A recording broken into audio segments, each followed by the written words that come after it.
Hi viewers, welcome to our channel. ప్రస్తుతం మనతో పాటు సీనియర్ జర్నలిస్ట్ దాము బాలకృష్ణ వారితో మాట్లాడదాం. నమస్కారం సార్. నమస్తే. సార్, బెంగళూరు రేవ్ పార్టీ ఎంత హల్చల్ చేసిందో మనందరికీ తెలిసింది మీడియాలో. ఇప్పుడు దీని పట్ల సీఎం రేవంత్ రెడ్డి గారు కూడా కాస్త సీరియస్గా ఉన్నట్టు తెలుస్తుంది. ఎంత పెద్ద స్టార్లు ఉన్నా కూడా వదలొద్దు, మన తెలంగాణని డ్రగ్ ఫ్రీ కంట్రీగా చేయాలని చెప్పి, డ్రగ్ ఫ్రీ స్టేట్గా చేయాలని చెప్పేసి అని అంటున్నారు. సో మరి ఏం చర్యలు తీసుకునే అవకాశం కనిపిస్తుంది అంటారు సార్? నిన్న ఆయన ఫస్ట్ టైం ముఖ్యమంత్రి అయిన తర్వాత ఫస్ట్ టైం కమాండ్ కంట్రోల్ దీనికి వెళ్ళారు, సెంటర్కి వెళ్ళాడు.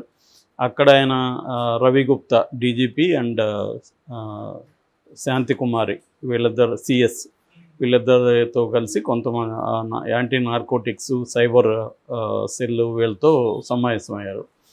దాదాపు ఆయన చాలాసేపే గడిపాడు. సో ఆయన ప్రధానంగా ఏంటంటే ఆయన ఒక స్టేట్మెంట్ ఇచ్చాడు. అది ఇప్పుడు సినిమా ఇండస్ట్రీలో ఒక ప్రకంపనాలు లేపుతుంది. అదేంటంటే ఎంత పెద్ద సెలబ్రిటీ అయినా కూడా డ్రగ్స్ యూజ్ చేస్తుంటే మాత్రం వదలకండి వాళ్ళని అనేది ఆయన ఇచ్చిన. అట్లాగే ఎంతమంది సిబ్బంది అయినా తీసుకోండి, డబ్బులు ఎంత కావాలన్నా మీరు తీసుకోండి, రెడీగా ఉన్నాము, డ్రగ్ అనేది కనిపించకూడదు తెలంగాణలో. సో దానికోసం మీరు ఏమన్నా చేయండి, సిబ్బందిని ఎంతన్నా కావాలని తీసుకోండి, అంత ఫ్రీగా ఇచ్చాడనమాట. సో దీనివల్ల సినిమా ఇండస్ట్రీలో ఒక భయాందోళన నెలకొల్ల అనేది ఒక వార్త వైరల్ అవుతుంది. ఎందుకంటే ఆయన క్లియర్గా చెప్పింది ఏమంటే ఎంత పెద్ద సెలబ్రిటీ అయినా వదలొద్దు. ఆయన సినిమా వాళ్ళనే అనలేదు, సెలబ్రిటీ అనే పదం వాడాడు. అయితే సెలబ్రిటీలు అంటే ఎక్కువగా డ్రగ్స్ అనగానే సినిమా ఇండస్ట్రీ గుర్తుకొస్తుంది చాలామందికి. నిజానికి సినిమా ఇండస్ట్రీ వాళ్ళే డ్రగ్స్ వాడట్లేదు, అన్ని రకాల వాళ్ళు వాడుతున్నారు. యాక్చువల్గా స్టూడెంట్స్ ఎక్కువ యూజ్ చేస్తున్నారు డ్రగ్స్ మనకి. అట్లాగే టెక్కీస్ అంటారు కదా, మన దీంట్లో ఉండేవాళ్ళు, సాఫ్ట్వేర్ ఇండస్ట్రీలో ఉండేవాళ్ళు. అంటే ఇదేంటంటే కొంత డబ్బులు ఉన్నవాళ్ళు ఎక్కువగా యూజ్ చేస్తారు. డబ్బు లేని వాళ్ళు ఎక్కడో అడుక్కొని గాంజా గింజ కొద్దిగా తాగొచ్చు, కానీ బేసిక్గా ఈ డ్రగ్స్ అంతా కూడా కాస్ట్లీ కాబట్టి ఎంతో కొంత రిచ్ కిడ్స్ చదువుకునే స్కూల్స్, చదువుకునే కాలేజెస్ వీటిలోకి విస్తృతంగా వెళ్ళిపోతుంది. ఎందుకంటే అది పీర్ గ్రూప్స్ ఉంటాయి. ఒక గ్రూప్కి వెళ్ళిందంటే ఆ గ్రూప్ నుంచి స్ప్రెడ్ అవుతా వెళ్తుంది. సో ఇప్పుడు రేవ్ పార్టీ ఇలాంటివి కూడా ఎందుకు కండక్ట్ చేస్తున్నారంటే ఇటువంటి అల్ట్రా రిచ్ బ్యాచ్కి ఎక్కడంటే అక్కడ వాళ్ళకి ప్రైవసీ కానీ ఇబ్బందులు కానీ లేకుండా ఒక చోట అన్నీ ప్రొవైడ్ చేస్తాము అన్నప్పుడు కూల్గా అక్కడికి వెళ్తారు. మిగతా ప్రొటెక్షను ఒకవేళ ఏమన్నా పోలీసులు వ్యవహారం వస్తే కూడా మేము చూసుకుంటామని ఒక భరోసా అక్కడ ఉంటుందన్నమాట దాన్ని మేనేజ్ చేసే వాళ్ళకి. అందుకనే వాళ్ళకి ఇదవుతుంది. ఇప్పుడు కూడా మనం చూస్తే మొత్తం 103లో 86 మందికి డ్రగ్స్ ఉన్నట్టుగా వచ్చినా కూడా ఏమీ కాదు. ఈ 86 మందికి ఏమీ కాదు. వీళ్ళకి కౌన్సిలింగ్ ఇచ్చి వదిలేస్తారు, వీళ్ళని విక్టిమ్స్గా పరిగణించి కౌన్సిలింగ్ ఇచ్చి వదిలేస్తారు. ఇదంతా మన మీడియా హడావిడి తప్ప ఏమీ కాదు. ఎందుకంటే ఇలాంటివి అనేకం చూసాం కాబట్టి చెప్తున్నాను నేను. ఇప్పుడు హేమకు నోటీసులు ఇచ్చారు 27వ తేదీ రమ్మని. 27వ తేదీ వెళ్తున్నాము, వెళ్తే ఏమవుతుంది, ఇలాగ నీ రిపోర్ట్లో వచ్చిందమ్మా అంత నాకు తెలియదు సార్, నేను ఏదో డ్రింక్ ఇచ్చారు, డ్రగ్ అని నాకు తెలియదు సార్ అని చెప్తుందామా. ఎవరైనా నేను వేసుకున్నానని చెప్పరు కదా. నేను ఎప్పుడు వేసుకోలేదు సార్, ఫస్ట్ టైం ఇది, నాకు అది తెలియని కూడా తెలియదు, ఎవరో ఫ్రెండ్స్ డ్రింక్ ఇచ్చారో డ్రింక్లో కలిపినట్టుంది, నాకు కూడా తెలియదు సార్ అని చెప్తున్నాము. సరే అయితే ఇంక మీద తీసుకోకు, ఇట్లా వచ్చి తెలుసుకో, నాకు తెలియదు సార్, ఎవరో పార్టీ అంటే వచ్చాను, ఫ్రెండ్స్ పిలిస్తే వాళ్ళ బర్త్డే పార్టీ అంటే వచ్చాను సార్, నాకు రేవ్ పార్టీ అవన్నీ కూడా ఎవరు చెప్పలేదు సార్, రేవ్ పార్టీ అని, బర్త్డే పార్టీ ఉంది బెంగళూరుకి రమ్మంటే నేను వచ్చాను, ఇంతకుముందు నాకు ఫ్రెండ్ వాళ్ళు, కాబట్టి డ్రగ్ ఉందంటే కూడా నాకు తెలియదు సార్ అంటారు. ఇదే వెర్షన్ అందరూ చెప్తారు, దాంట్లో పాల్గొన్న ప్రతి ఒక్కరు చెప్తారు. ఇక్కడ ఓన్లీ కల్ప్రిట్స్ ఎవరంటే ఫస్ట్ 6 అక్యూజ్డ్ వాసు, అరుణు ఇట్లాంటి వాళ్ళు ఉన్నారు కదా, ఈ 6 మంది అంటే డ్రగ్ ఒకటేమో దాన్ని అరేంజ్ చేసిన వాళ్ళు, రెండవదేమో ఫామ్ హౌస్ ఇచ్చిన గోపాల్ రెడ్డి, ముగ్గురు వాసు, అరుణ్, గోపాల్ రెడ్డి, ఈ ముగ్గురు కాకుండా ఇంకొక ముగ్గురు వీళ్ళు డ్రగ్ పెడ్లర్స్. వాళ్ళకి సీరియస్గా ఉంటుంది ఎవరికి, ఆ ముగ్గురికి. వాళ్ళు కూడా డ్రగ్ బిజినెస్లో ఉన్నారంటే ఇవన్నీ ప్రిపేర్ అయి ఉంటారు వాళ్ళు కూడా. సరే వాళ్ళని పక్కన పెడితే ఈ ముగ్గురు వీళ్ళు ఈ ముగ్గురిది మాత్రమే బాధ్యత వహించాల్సి ఉంటుంది. ఎందుకంటే అక్కడ కోడ్లు ఇచ్చారని చెప్తున్నారు, తర్వాత ఎవరంటే వాళ్ళు రావడానికి లేదు, ఒక్క పని వాళ్ళు కూడా లేరు, అంతా వీళ్ళే ఉంటారు. కాబట్టి ఇవన్నీ తెలిసే చేశారు కదా ఆర్గనైజేషను. కాబట్టి ఆర్గనైజ్ చేసిన ఆ ముగ్గురు కూడా బాధ్యత వహించాలి. సో ఈ 6 మందికి కొంత లీగల్ బ్యాటిల్స్ చేసుకోవాల్సిన అవసరం ఉంటుంది. వాళ్ళు కూడా లీగల్గా ఏదో చేసుకుంటారు. అంత తప్ప ఈ 86 మందికి ఏమీ కాదు.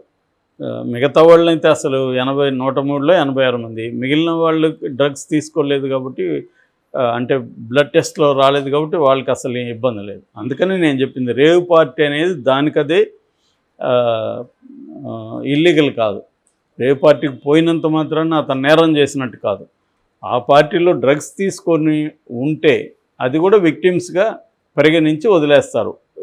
హ్యాబిచువల్ డ్రగ్ అడిక్ట్ ఎవరైనా ఉంటే, అంటే రెగ్యులర్గా డ్రగ్స్ తీసుకునే వాళ్ళు ఉంటే వాళ్ళను రిహాబిలిటేషన్ సెంటర్లకి తీసుకెళ్ళడం, వాళ్ళకి గ్రూప్ థెరపీలు కావచ్చు, లేకపోతే సిబిటీ కావచ్చు, కాగ్నిటివ్ బిహేవియరల్ థెరపీ, ఇలాంటి సైకోథెరపీలు ఇలాంటివి ఇవ్వడం, లేదా సైకాట్రిస్టులు తీసుకొని వాళ్ళకి మెడికేషన్ ఇవ్వడం, ఇట్లాంటివి వాళ్ళకి ఏమన్నా వేరే మెంటల్ డిజార్డర్స్ దీనివల్ల వచ్చాయా, ఫర్ ఎగ్జాంపుల్ యాంగ్జైటీ ఇష్యూస్ కావచ్చు, డిప్రెషన్ ఇష్యూస్ కావచ్చు, ఇలాంటివి దీనివల్ల డ్రగ్స్ వల్ల అవి కూడా వస్తుంటాయి.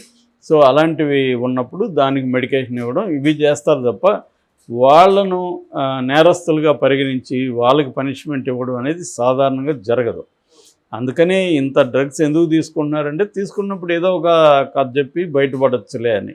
యాక్చువల్గా డ్రగ్ సప్లయర్స్ మీద ఎక్కువ ఫోకస్ చేయాల్సిన అవసరం ఉంది. ఈ డ్రగ్ సప్లైని అరికట్టాలి ఫస్ట్. సో ఈ సప్లై ఎక్కడి నుంచి వస్తుంది, దాని నెట్వర్క్స్ ఏంటి, మెయిన్ నెట్వర్క్స్ని బ్రేక్ చేయగలిగితే చిన్న ఉంటాయి. సో దాని మీద ఫోకస్ చేయాలి. కొంతమంది ఏం చేస్తున్నారంటే ఈవెన్ ఆన్లైన్ నుంచి కూడా తెప్పించుకుంటున్నారు, దాని మీద కూడా ఫోకస్ చేస్తున్నారు. సో ఇలాగ ఇప్పుడు రేవంత్ రెడ్డి మరి ఎంత సీరియస్గా ఆయన చేస్తాడని చూడాలి మనం. ఎందుకంటే ఇట్లాంటి సమావేశాలకు వెళ్ళి మాట్లాడడం వేరు, ఆచరణలో ఎట్లా చేస్తారనేది వేరు. రెండోది ఏంటంటే, ఇప్పుడు మనం ఆ మధ్య కూడా ఎవరు కబాలీ ప్రొడ్యూసరు కేపీ చౌదరి ఇలాంటి వాళ్ళు దొరికారు, దాంట్లో 2000 ఫోన్ నెంబర్లు ఉన్నాయి, ఇవన్నీ వచ్చాయి. ఆ తర్వాత ఫాలోఅప్కి సంబంధించి కూడా ఈ యాంటీ నార్కోటిక్స్ బ్యూరో ఎవరైతే ఉన్నారో వాళ్ళు ఒక పిఆర్ నెట్వర్క్ పెట్టి, అరే బాబు పలానప్పుడు అరెస్ట్ చేసాం, వీళ్ళ కేసులు ఇప్పుడు ఈ స్టేజ్లో ఉన్నాయనేది జనాలకి చెప్పాలి. చెప్పకపోతే ఏమవుతుందంటే, ఇవన్నీ మామూలే సార్, 2 రోజులు హడావిడి చేస్తారు, వీళ్ళకి శిక్షలు లేవు, ఏం లేవు, ఏం జరగదు అనే ప్రజల్లోకి వెళ్ళిపోయింది. సో రేవంత్ రెడ్డి ప్రభుత్వం అయినా, లేకపోతే టీఎస్ న్యాబ్ అనే పేరుతో ఉండే టీఎస్ నార్కోటిక్స్ బ్యూరో ఏదైతే ఉందో, వీళ్ళు ఒక పిఆర్ నెట్వర్క్ పెట్టి గతంలో ఎప్పుడెప్పుడు మేము ఏం చేసాం ఆ కేసుల వివరాలు కూడా ఎప్పటికప్పుడు అప్డేట్ చేస్తూ ఉండాలి. అప్పుడే ఒక నమ్మకం వస్తుంది వీళ్ళ మీద. ఇప్పుడు ఆ కేపీ చౌదరి ఏమయ్యాడు, ఆయనతో కూడా దొరికిన బ్యాచ్ ఏమయ్యారు, ఆయన ఫోన్లో 2000 నెంబర్లు ఉన్నాయని కొన్ని ఫోటోలు, హీరోయిన్ల ఫోటోలు, క్యారెక్టర్ ఆర్టిస్టుల ఫోటోలు, సురేఖ వాణి ఇలాంటి వాళ్ళు ఎవరో వదిలారు కదా, మరి ఏమైంది ఆ కేసు? అంతకుముందంతా కూడా పూరి జగన్నాథ్, చార్మి, రవితేజ వాళ్ళ బ్రదర్సు, నవదీపు ఇలాంటి వాళ్ళని అనేక మందిని తీసుకున్నారు కదా, వాళ్ళది ఏమైంది కేసు? ఇవన్నీ బయట పెట్టకపోతే ఇది కూడా ఇంతే, 2 రోజులు రేవ్ పార్టీ అంటారు, ఇది మర్చిపోతారు, ఇంకొకటి వస్తుంది.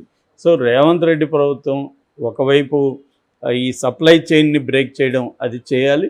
దాంతోపాటు దీంట్లో పట్టుబడిన వాళ్ళు ఏం చేస్తారు, ఆ మధ్య ఒక ఎస్ఐ కూడా దొరికాడు, ఎస్ఐ కూడా దొరికిందని తను అమ్ముకుంటుంటే దొరికాడు. సో వాళ్ళు ఏమైంది, ఆ ఎస్ఐకి ఏమైంది, కేసు పడిందా, లేకపోతే ఆయన జైలుకి వెళ్ళాడా, తర్వాత ఏమైంది ఆ కేసు? ఈ ఫాలోఅప్ డీటెయిల్స్ చెప్పకపోతే జనాలకి ఏమర్థమవుతుంది? ఇవన్నీ హడావిడి చేస్తారు, వీళ్ళకి ఏమన్నా డైవర్షన్ కావాలన్నప్పుడు డ్రామా స్టార్ట్ చేస్తారు. అంటే మనకి షూటింగ్లో ఎట్లయితే ఆ షూటు రోజుల హంగామా జరుగుతుందో అలాగే ఒక హంగామా చేస్తారు. సో ఆ తర్వాత ఎవరి లైఫ్లోకి వాళ్ళు వెళ్ళిపోతారు, ఏమీ జరగదు అన్న ఒక అభిప్రాయం వచ్చేసింది. సో దీన్ని బ్రేక్ చేయాలంటే వీళ్ళే బాధ్యత తీసుకోవాలి. ఎందుకంటే మీడియాకి అంత అప్రోచ్ ఇదంతా కష్టం. సో వాళ్ళే ప్రెస్ మీట్ పెట్టో, లేకపోతే వాళ్ళ వెబ్సైట్లోనో, లేకపోతే వాళ్ళ ట్విట్టర్ హ్యాండిల్లోనో, ఎక్స్ హ్యాండిల్లోనో ఎక్కడో చోట వాళ్ళు అప్డేట్ చేస్తూ ఉండాలి ఇన్ఫర్మేషన్.